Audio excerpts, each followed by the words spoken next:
Hello everyone, hope you're doing well. Please have your cameras on.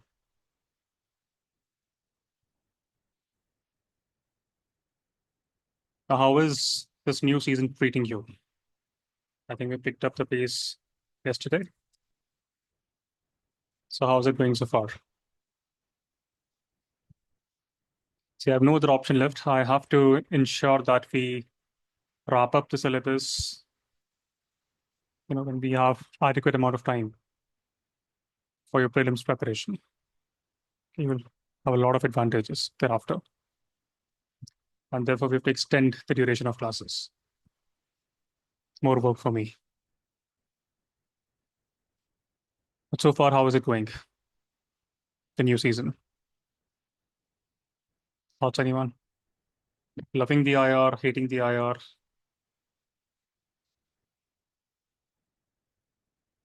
Realizing the propaganda or reality or whatever. Rika? Sir, for me, second or third class was very sad when we talked about how um, I had this perception that all our neighbors are bad and we are very unlucky with it. But that is a big eye opener for me. And also, I used to laugh when I used to see this news कि Pakistan exports beggars, but we are also exporting unskilled laborers. It is hard to look at ourselves. I felt that. Thank Okay. you, sir. Anything else? I mean, that's a sad note.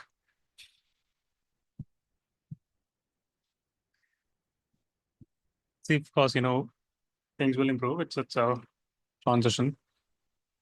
And we'll make sure that we are the ones in charge in time to come.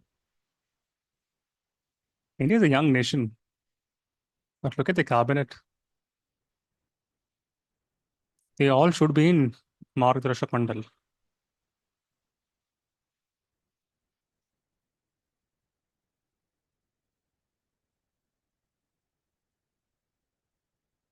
The rationality, the youthfulness of India, it doesn't get reflected in political circles.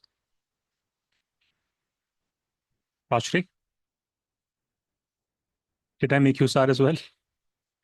No, sir. Actually, sir, the way the class has been going, it has actually given a structure to how I actually view these things. I mean, the international politics, foreign policy of India itself.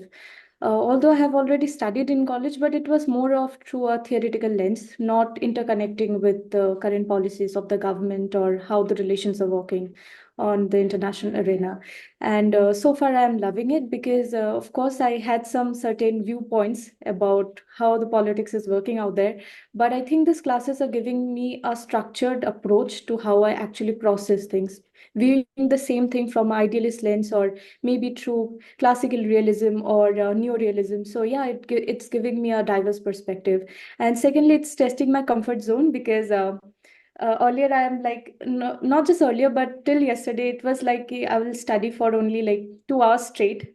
I couldn't go beyond like 3 hours sitting on the same position and studying. But I think it's testing my own comfort zone and to extend my study period from like 2 hours to at least 3 hours in one go itself. So yeah, that's how it's going. Good. Good job, Krishna. Hello, sir. Hello, everyone. So far, so good, sir. I've been liking all those videos that have been done till now. For some reasons, I couldn't able to attend the live classes in season 4, so I'm just making my comeback right now, and I'm liking it. One thing that these chapters develop in me, one quality would say, cognitive flexibility, sir. I'm able to see one thing that is happening in the international space from different lenses, be it idealist, Marxist, realist. So that is one thing I'm liking about myself right now. Yeah, so that is all. And plus, obviously, your teaching methods are great, and I've been really liking it, considering that I've never studied the subject before. And yeah, one thing which that I say is one advantage of mine was that I didn't have to unlearn things. So so far so good. So I've been like, Okay, good. Shirani, what about you? Any comparative analysis across seasons? Good afternoon, sir. Yeah, actually, when you said that you're going to start the entire PSIR module with this, I was very excited because this is my most favorite part of the entire syllabus. IR has all my heart. But then you disappointed us by starting uh, political theory, but you made sure that you kept it very interesting and we didn't have to worry about it. But this is one season that I've been looking forward for ever since you have announced the PSIR module, and I'm really loving it. I started following your channel when you started the Foreign Policy Classroom podcast. So from there to here, I make sure that I'm listening to every word that you say just to gain a lot of knowledge and a lot of expertise in this area. So far it's been very good. Yesterday's class was just mind blowing to understand realism, neorealism, and I look forward to learn many more things in this discipline from you. Yeah. Well, I think I didn't disappoint because we were doing IR across seasons in a way, discussing so many things.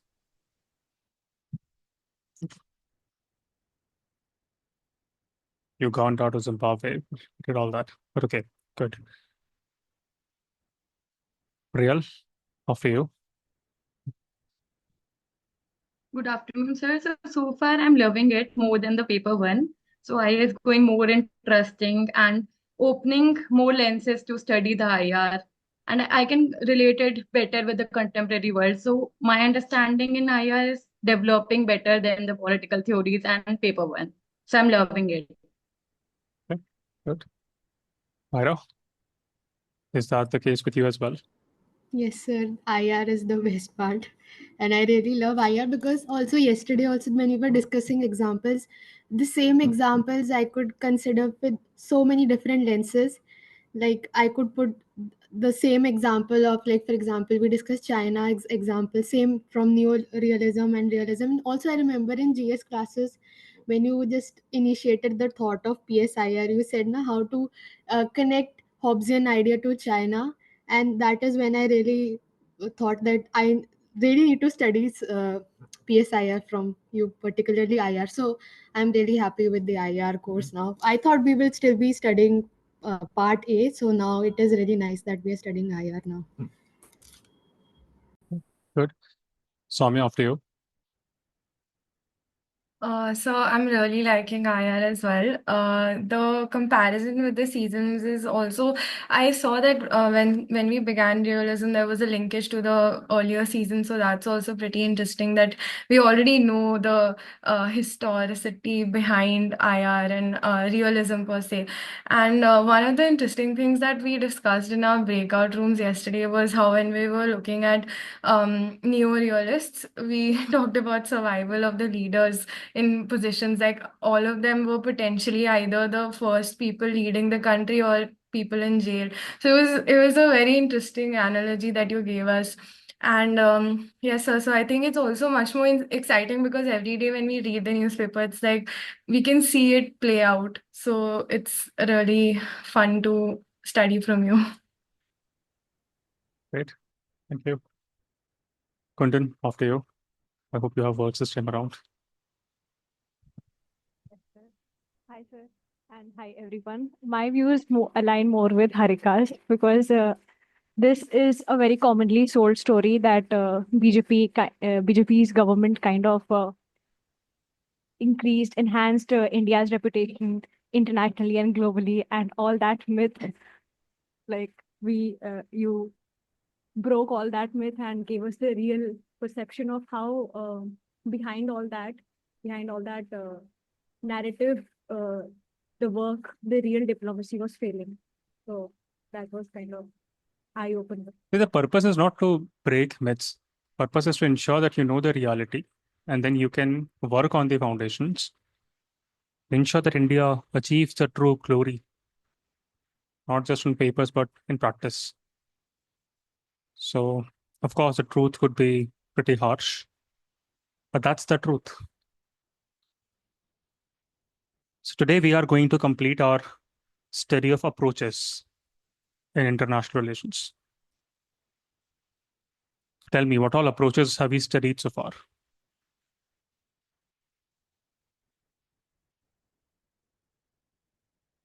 Yes, Myra? Sir, idealist or liberal and the realist and the various facets of it. Yeah.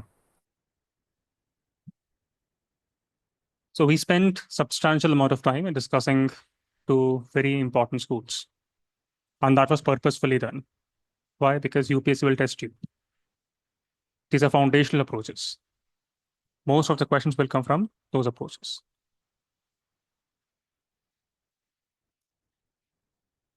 I've said this in the past, I'll say this again. You do not have to even look at any other source for your optional.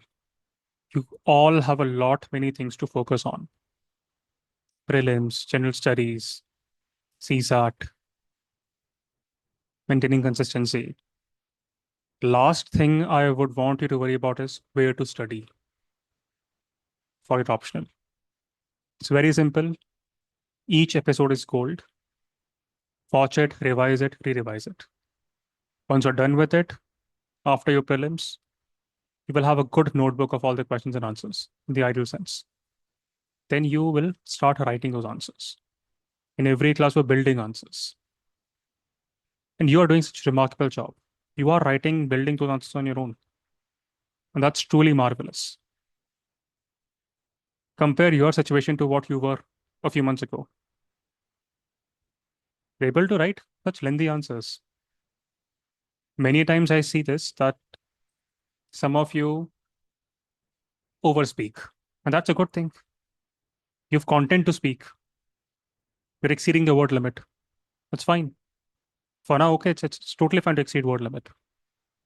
Over time, we will develop the expertise to condense those words. Okay, so there are other approaches where UPSC may test you. Not may, they will test you. Marxist, functionalist, etc., etc. And we are going to be covering all those approaches today.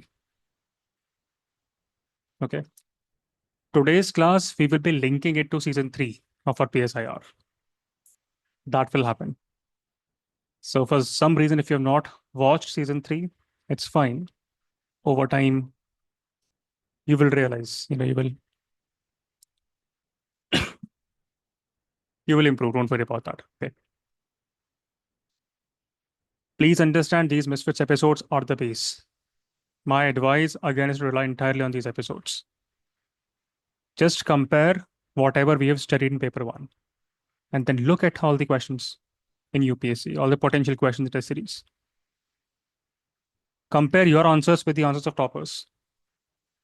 If you doubt it further, you will have the reality in front of your own eyes. That's how brilliantly we have studied paper 1. Okay, so don't stress.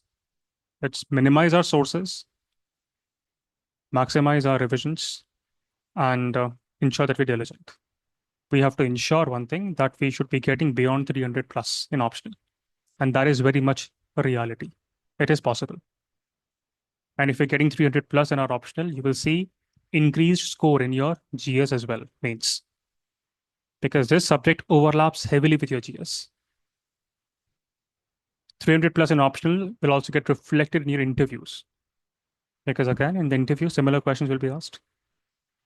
So by just focusing on this optional diligently, we will ensure that you are seeing your name in the list. You just have to crack prelims. That's it. And then rely entirely on Misfits for PSIR optional. No other sources needed.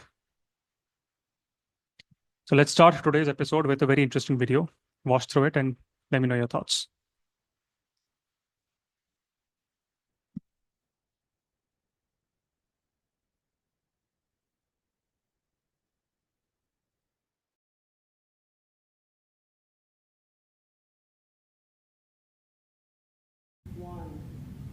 My fellow citizens, at this hour, American and coalition forces are in the early stages of military operations to disarm Iraq, to free its people, and to defend the world from grave danger.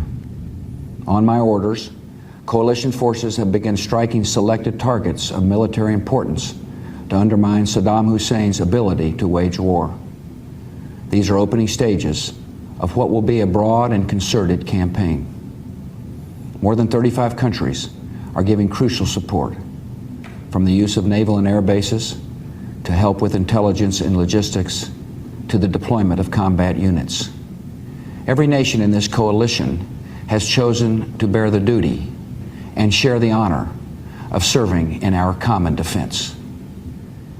To all the men and women of the United States Armed Forces now in the Middle East, the peace of a troubled world and the hopes of an oppressed people now depend on you. That trust is well placed. The enemies you confront will come to know your skill and bravery. The people you liberate will witness the honorable and decent spirit of the American military. In this conflict, America faces an enemy who has no regard for conventions of war or rules of morality. Saddam Hussein has placed Iraqi troops and equipment in civilian areas, attempting to use innocent men, women, and children as shields for his own military, a final atrocity against his people. I want Americans and all the world to know that coalition forces will make every effort to spare innocent civilians from harm. A campaign on the harsh terrain of a nation as large as California could be longer and more difficult than some predict. And helping Iraqis achieve a united, stable, and free country will require our sustained commitment. We come to Iraq with respect for its citizens, for their great civilization, and for the religious faiths they practice. We have no ambition in Iraq except to remove a threat and restore control of that country to its own people. I know that the families of our military are praying that all those who serve will return safely and soon. Millions of Americans are praying with you for the safety of your loved ones and for the protection of the innocent. For your sacrifice, you have the gratitude and respect of the American people. And you can know that our forces will be coming home as soon as their work is done. Our nation enters this conflict reluctantly, yet our purpose is sure. The people of the United States and our friends and allies will not live at the mercy of an outlaw regime that threatens the peace with weapons of mass murder. We will meet that threat now with our Army, Air Force, Navy, Coast Guard, and Marines, so that we do not have to meet it later with armies of firefighters and police and doctors on the streets of our cities. Now that conflict has come, the only way to limit its duration is to apply decisive force. And I assure you, this will not be a campaign of half measures, and we will accept no outcome but victory. My fellow citizens, the dangers to our country and the world will be overcome. We will pass through this time of peril and carry on the work of peace. We will defend our freedom. We will bring freedom to others, and we will prevail. Okay. Thoughts? And yesterday's episode will also be around 3 hours. We have a lot to cover, and he will say around 20 to 30 marks questions from whatever we may discuss today. Okay. Yes, Gayatri. Yes, sir. Here, this video was about where Bush announces invasion on Iraq, but this invasion was criticized a lot because it was said that America just created a narrative that Iraq is a threat for the world or it is related to terrorist activities, but there was no evidence that was it really a threat. And later in the video where he talks about that America is doing it to protect the people of Iraq or to protect the world, but that was not the case because after the invasion, it created a long-term humanitarian crisis. And still the region is going, is not stable because of the crisis. So yeah. Okay. What is he saying? disarm Iraq, free its people, defend the world from danger. Reasons are very noble. But then the question that we should ask is, are these the real reasons? What is happening? In 2003, the then president, George W. Bush, told the world that US was going to war with Iraq. Okay?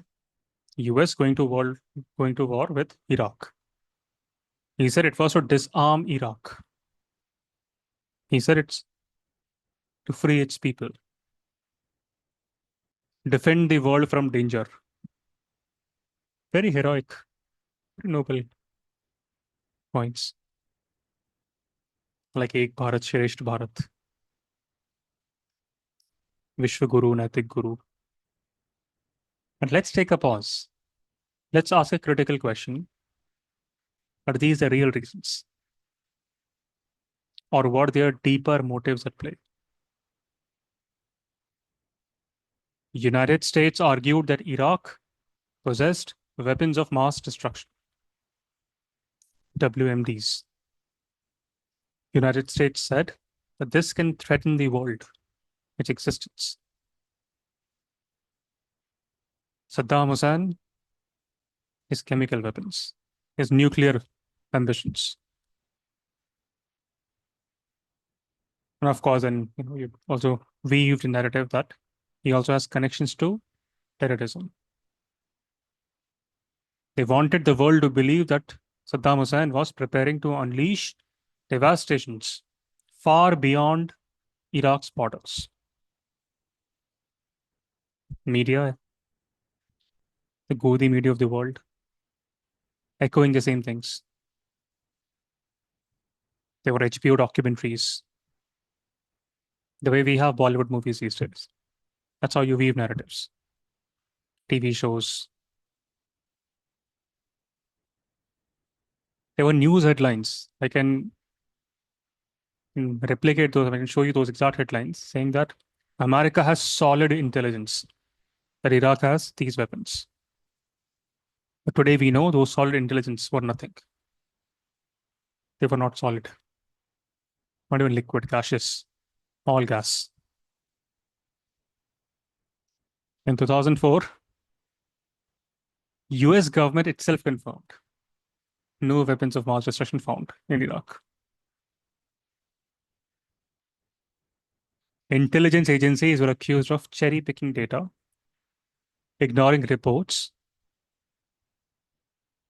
ignoring all those reports that contradicted that narrative, and then they presented unverified claims as facts.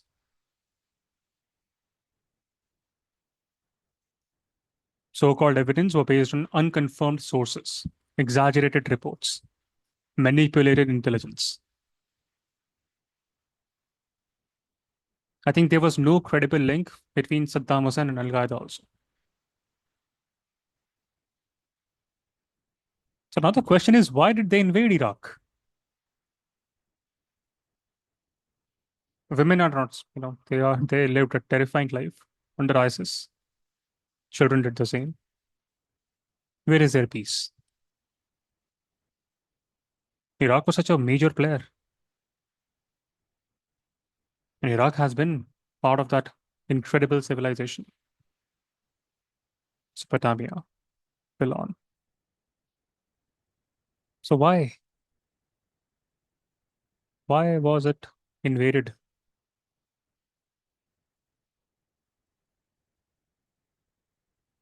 Very interestingly, Iraq holds some of the largest oil reserves in the world.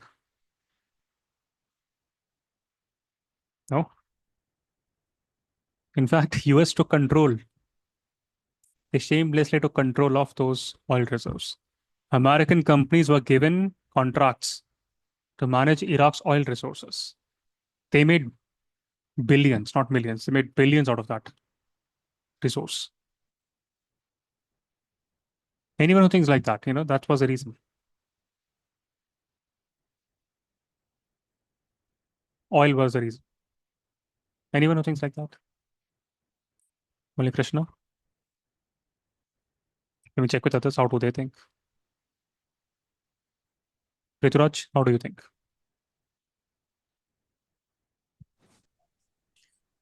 Sir, I do think that oil was one of the reasons, but terrorism was also another one. I think war on terror, something on those You lines. believe that narrative?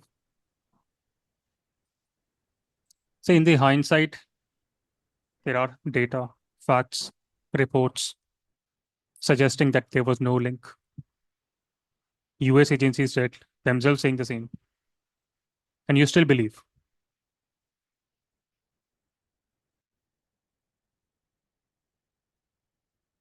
I'm genuinely curious to understand.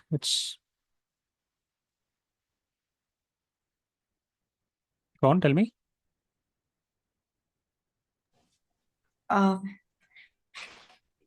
Yes, sir. Like the intelligence failed there.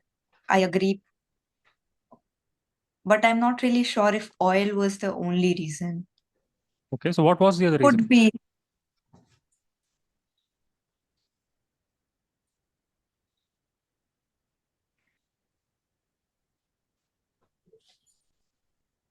Why US never invades Nepal?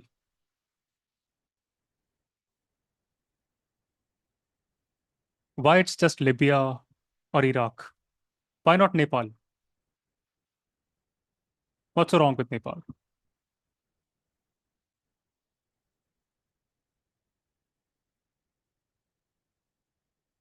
Nepal wants to get invaded. They want to just have some secure access to resources. Nepal does not have oil reserves or minerals or gas.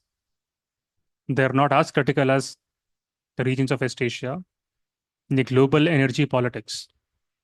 Energy drives economy, economy drives polity,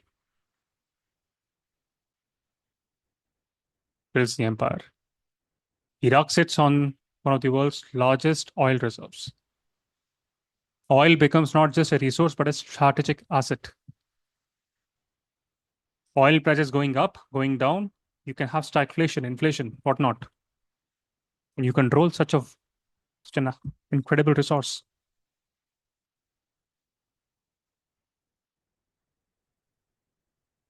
Nepal also has beautiful landscapes. It also has rich culture. No oil. No major mineral wealth.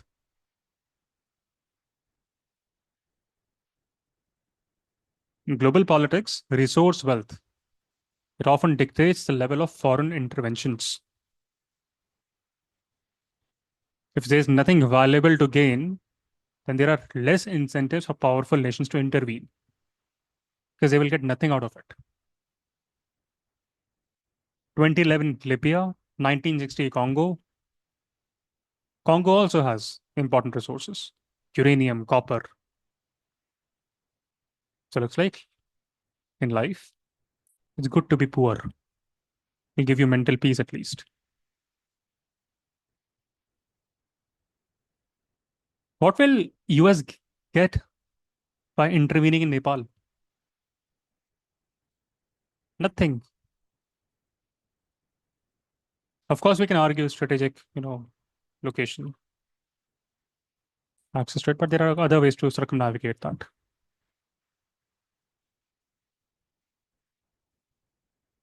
So if you think like this, for those 4 or 5 folks, and you're thinking along the Marxist would think. According to Marxists, so whatever America did in Iraq, it was not freedom or defending the world. Ritu may think, defending the world. But Marxists may say, no, it's not about defending the world. Defend yourself first.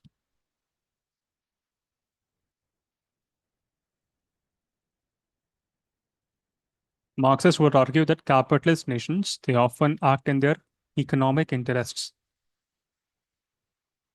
especially when such important resources are involved. So in this case, many Marxist scholars, they will argue that US invaded Iraq to secure access to oil, not to liberate its people. And if you still think US went there to liberate its people. Again, ask yourself, are their people liberated? If no, then why is US now changing its immigration policy? Why do they have such strict immigration policy? They should allow those people to come to US. Whatever we saw in Afghanistan in the form of people tying to the airplanes, that was a shameless image. They left Afghanistan minute their purpose was done.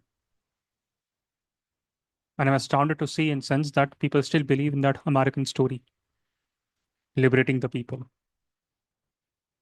They will liberate in Iraq, liberate in Libya, liberate in Afghanistan, making money out of it. That's what Marxists would say. In the world of international relations, that is what Marxists would say. Of course, some can buy the argument that, America cares about us. Anyone, again, things like that. If you do think, then I'm sorry, you're naive. I give you facts. I'm giving you facts. US intelligence, it itself said weapons of mass destruction were not found. But still, we are brainwashed thinking, no, they were found. I saw it in HBO movie.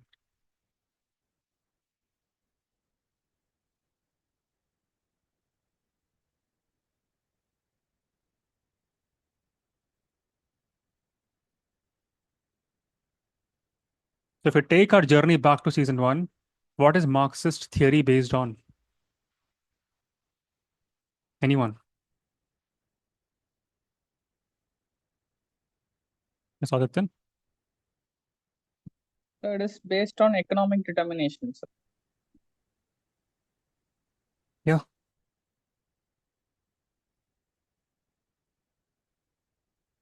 So what will they say when they bring forth this theory in the world of international relations?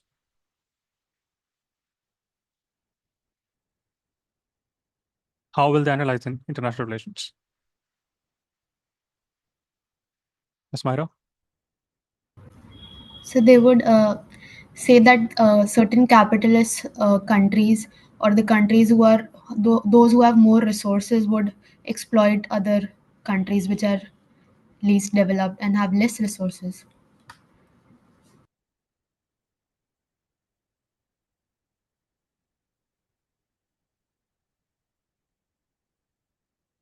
Marxist theory, rooted in Karl Marx's incredible ideas, it argues that international relations are driven by economic interests. If we still think, if we live with this idea that America cares about curbing terrorism, then I'm sorry, we are very naive.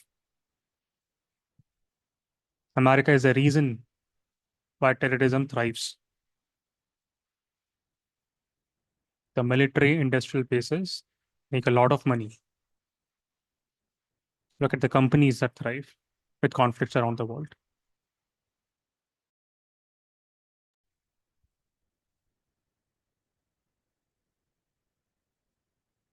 They've always made a lot of money out of these conflicts. Talk to an American and ask them, is war good for the economy? They will say yes. Talk to an Iraqi, Indian, Bangladeshi, Pakistani, anyone. War good for the economy? They will say no. Why? Because Americans make money out of the war.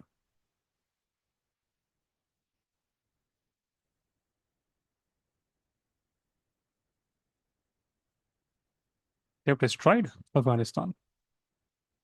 Done the same with West Asia.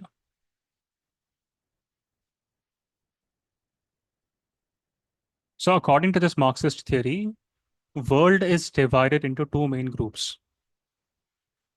Take a guess, rich and the poor. Wealthy capitalists and poorer countries. These poorer countries, they will be exploited for resources. So in this theory, capitalist countries are at the core. These countries are always looking for ways to expand their profits and control resources. So what is this? At the core of Marxist perspective on IR is this concept of class struggle. No? The way we have class struggle, the bourgeois and the proletariats, go back to season 1 or episode on Zomato. Who were the bourgeois? Who were the proletariats? Anyone? Yes, Janani?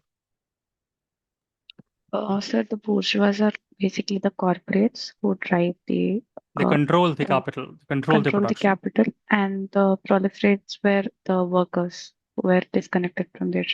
Yeah. Bring this struggle to international affairs. The same type of struggle exists on a global scale between countries. So here, Marxists are dividing the world into two primary groups, the core countries and the periphery countries. No guesses. Core would be what? Wealthy, industrialized nations, controlling the capital. Very interestingly, these countries will also dominate international institutions. Why? Because that allows them to set the rules of the trade. And then who are the peripheral countries? The poorer ones, developing nations.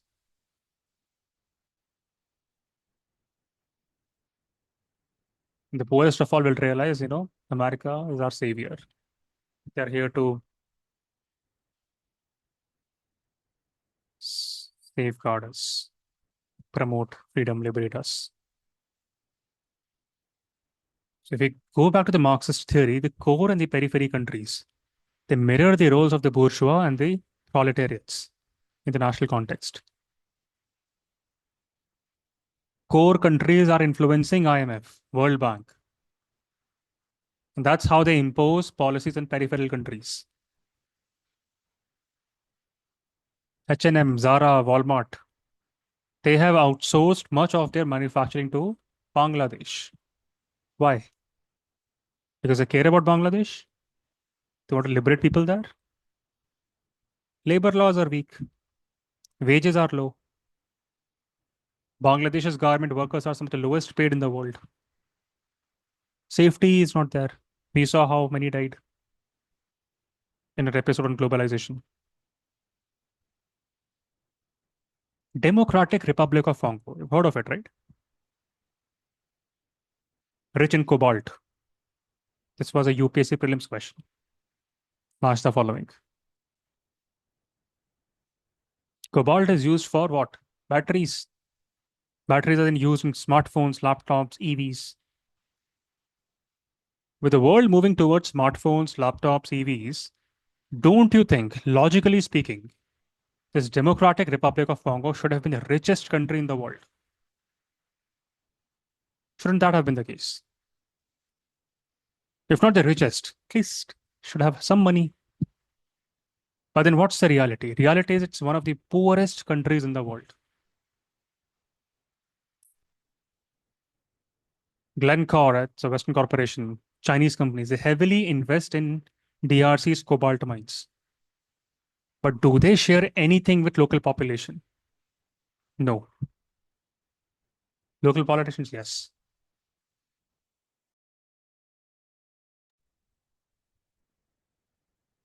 Ghana. Friend of mine was a diplomat in Ghana, always struggling. He was in a situation that he was dreaming of leaving his services. I think he left. Now works in New York. Ghana has numerous loans from World Bank, IMF.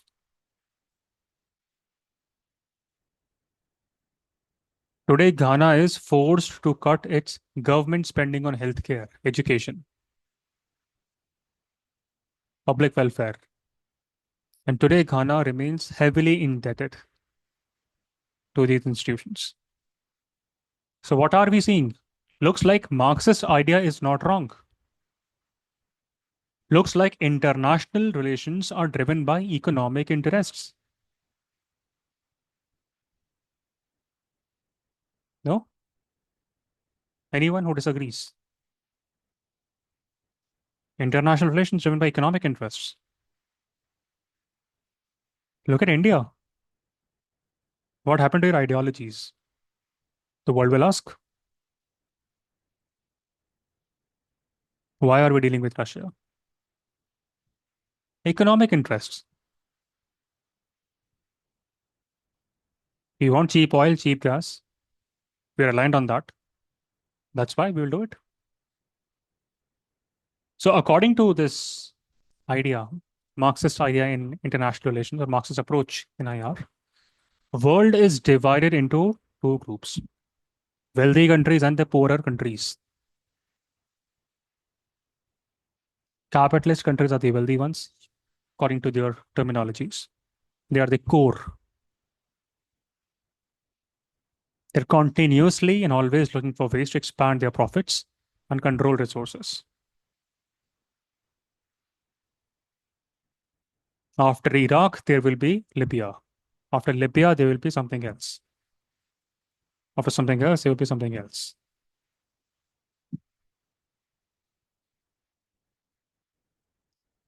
And they will say the same story, liberating the people.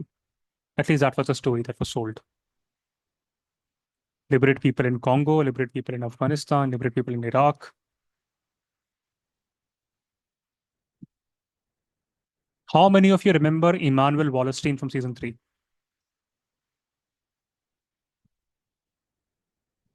Does he remind you?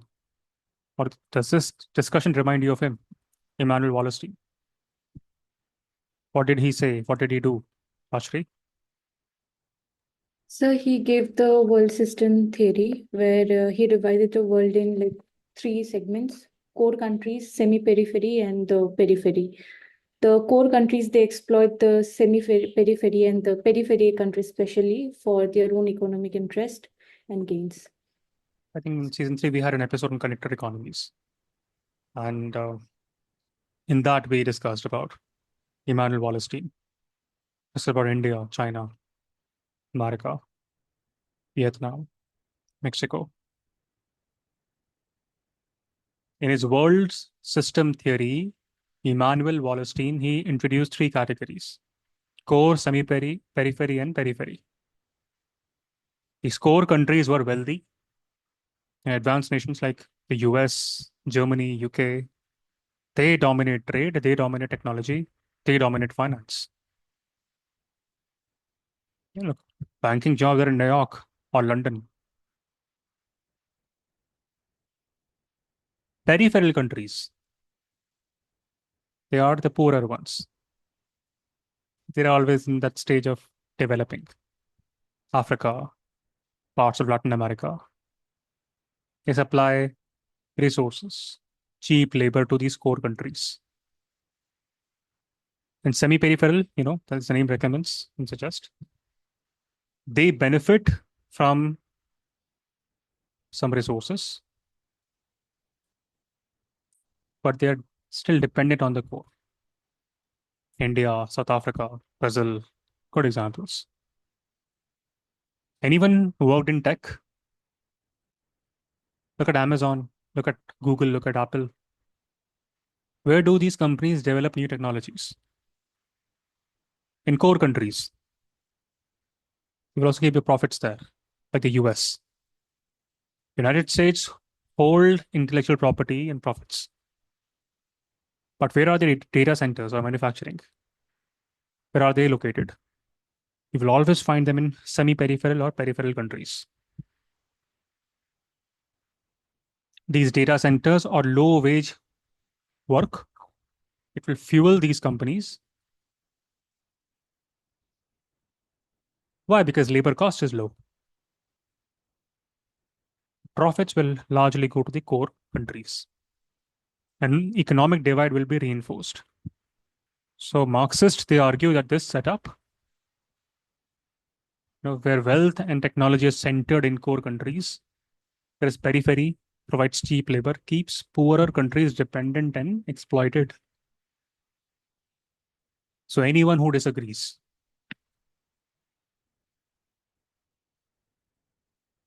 and these are Marxist, they don't know what they're saying. Anyone?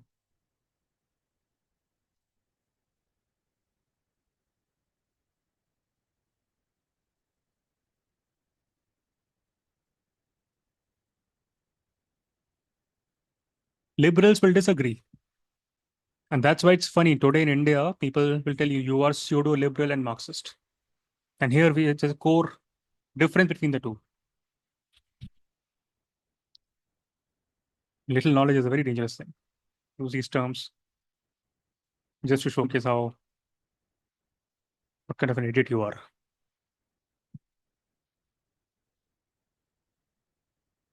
How will liberals disagree? What will they say?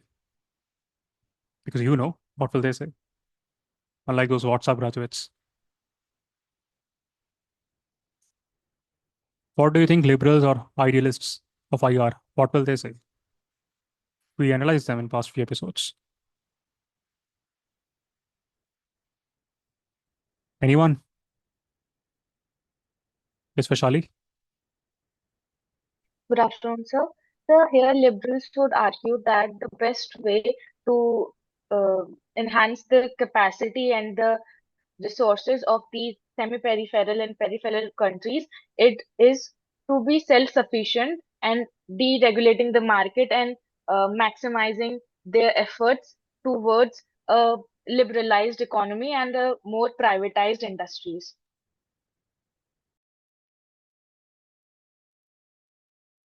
Liberals believe in what? Countries can work together. Institutions can promote global stability. How can we forget Robert Cohen? What will he argue? He will argue that United Nations, IMF, World Bank, all these liberal institutions, they can foster global development. They will say that these institutions are not just tools of capitalist control, but can actually help poorer countries grow.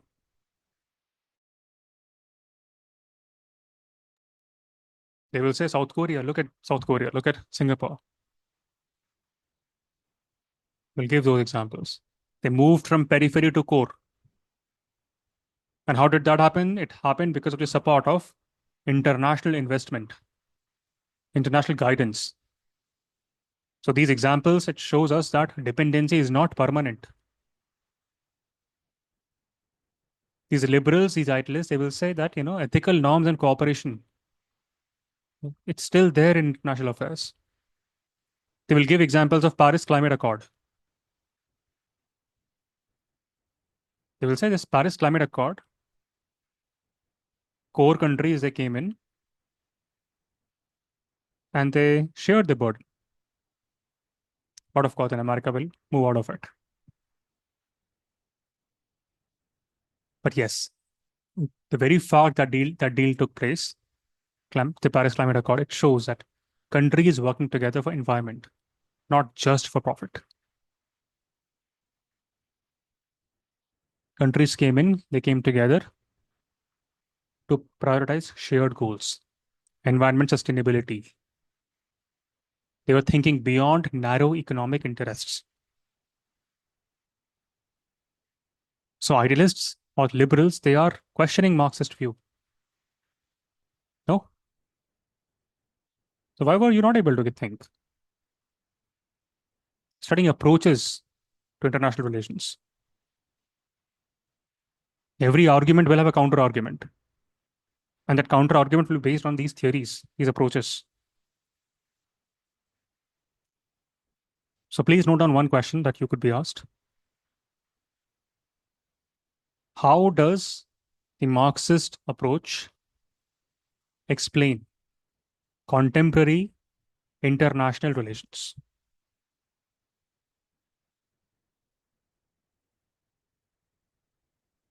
How does the Marxist approach explain contemporary international relations?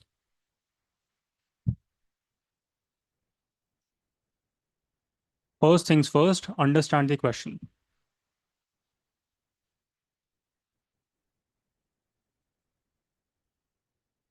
Your answer needs to show how Marxist approach